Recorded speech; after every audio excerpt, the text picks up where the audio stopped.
do you have any food recommendation അല്ലെങ്കിൽ ഒരു diet recommendation when it comes to the liver? Because right now if you look at നമ്മുടെ ഇപ്പോഴത്തെ cultureൽ like there is an Arabic food involvement, there is continental, there is Chinese, like everything, like broast, shawaya, whatever you say it, like ആ ഒരു different kind of things which is coming in.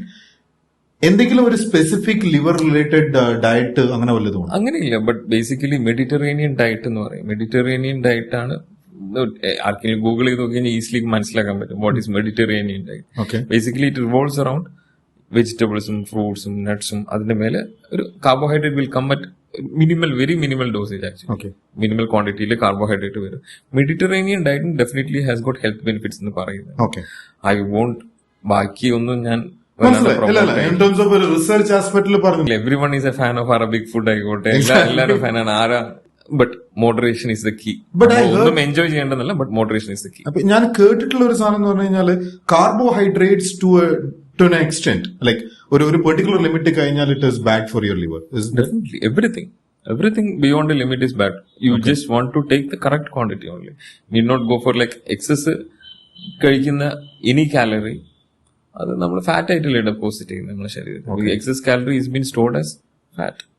Basically നമ്മൾ അതല്ല വേണം. അല്ല, ഞാൻ ചോദിക്കുന്നത് എന്താ വെച്ചാൽ സാറേ, നമ്മൾ as a like let's say ഒരു കേരള സ്റ്റാൻഡേർഡിൽ നോക്കുമ്പോൾ rice is our important aspect of ഒരു നമ്മുടെ പ്ലേറ്റിലെ ഒരു ഇമ്പോർട്ടന്റ് പാർട്ടാണ് റൈസ്.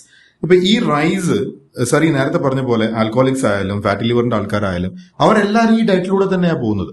അപ്പം let's say if A person has ഒരു ആൽക്കോളിക് ഒരു ഫാറ്റി ലിവർ ഉണ്ടെങ്കിൽ അത് റിവേഴ്സ് ചെയ്യാൻ മെയിൻ ആയിട്ടുള്ള ഒരു ആസ്പെക്ട് ഈ കാർബോഹൈഡ്രേറ്റ്സിന്റെ റിഡക്ഷൻ ചെയ്യണമെന്നാണ്. റൈസ് ഒഴിവാക്കണം എന്നല്ല പറയുന്നത്, ബട്ട് റൈസിന്റെ അളവ് കുറയ്ക്കണം. നമ്മൾ ഒരു എവല്യൂഷനിൽ നമുക്ക് കാർബോഹൈഡ്രേറ്റ്സ് ആണ് കൂടുതൽ, because that was A rapid source of energy. നമ്മൾ ഫിസിക്കൽ എക്സേഷൻ വാസ് മോർ. ഒരു ഹണ്ടേഴ്സ് ഗാദേഴ്സ് ടൈമിൽ കുറച്ച് കാലം മുന്നേ വരെ നമ്മൾ physical exhaustion, physical activity was more.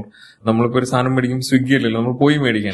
അങ്ങനെ എവറിത്തിങ് ഇപ്പൊ എവറിത്തിങ് ഇൻ നമ്മള്. പക്ഷെ നമ്മള് ഫുഡ് അതിനനുസരിച്ച് കുറച്ചില്ല എന്നുള്ളതാണ് അതിന്റെ കാര്യം.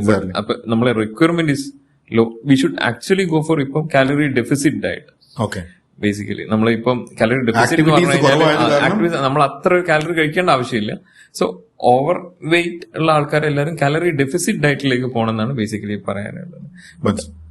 Basically carb will provide more energy, but we should go for ഒരു കാർബ് നല്ലോണം കുറയ്ക്കണം, പ്രോട്ടീൻ കുറച്ചും കൂടെ നമ്മൾ വി ഹാവ് ടു ഇൻക്രീസ്.